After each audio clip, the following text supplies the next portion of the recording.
this is Ellen from Health Aspire. Today I'm going to be making a low carb walnut, red onion and goat's cheese tart. So here are the ingredients I'm going to be using. Some ground walnuts. All I've done with these is put them in a food processor to make a type of flour. Some plain gluten-free flour, some psyllium husk, which we're going to use as a binder, some melted butter and a free-range egg. So that's for our pastry. For our filling, I've fried off some red onion and I've cooked it down with some fresh thyme and then some goat's cheese as well. So to make our pastry, we're going to combine our dry ingredients. So we've got the plain flour going in, the psyllium husk. Psyllium husk is basically a husk from India and it takes on water, so it kind of acts like wallpaper paste in a way. So if you can't use gluten, it's a really great alternative to help bring together things. You can use it in bread, cakes, biscuits, anything that would fall apart really. So combine your dry ingredients first. I'm just going to season that as well with a little bit of salt. Add our melted butter. And then we're going to add our egg. At this point, you're going to work quite quickly because the psyllium husk is going to start binding together any liquid. So the liquid from the butter and egg is going to get absorbed into the husk like that. So once you've got a dough like this, you can pop it into the fridge for 10 minutes just to set, and then we'll be able to use it for our pastry case. So our pastry is ready to use. You can see that it's come together. We can't roll it out because there's no sort of gluten in there, it'll just fall apart, but we're going to pat it in here.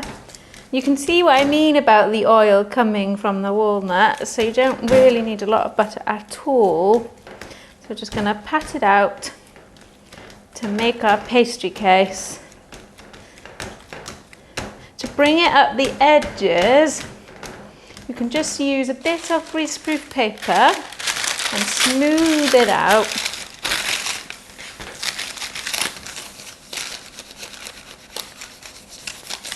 So once you've smoothed it out, you can see you've made a pastry case here.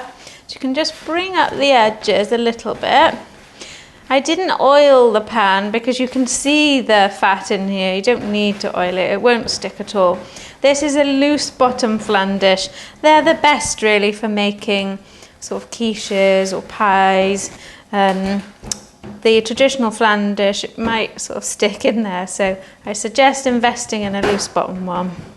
So just bring it up the edges and be ready to fill. So we don't need to bake this blind, we're just going to fill it and then it's going to go into the oven. So I've got my red onion here. Red onion is so lovely and sweet against the sort of bitterness of the walnuts. It's a really great dish because you've got so many good benefits to this. The walnuts are anti-inflammatory.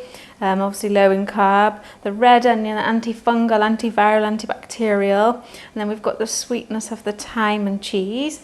So I'm going to use some goat's cheese. You could use goat's cheese like this, or you could use the one with the rind on it, but I'm just going to sort of put it through the dish. It's going to melt anyway when we put it in the oven, so you don't have to be too precise.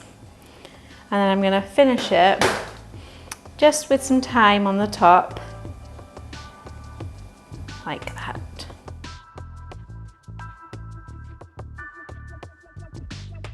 So I'm just going to season it before it goes in the oven. So plenty of black pepper and some salt. The cheese is quite salty, so you don't need too much, and it's ready to go in. So it's going to go in for about 25 minutes on around 170 degrees on a middle shelf. So it's come out of the oven. As I've used soft goat's cheese, I'm just going to spread it out so it's evenly through the dish. You could use the goat's cheese in the rind and that would hold itself a bit better, but it doesn't matter, you can just spread it through the dish. And I'm going to serve that with some salad. I hope you enjoy the goat's cheese, walnut and red onion tart.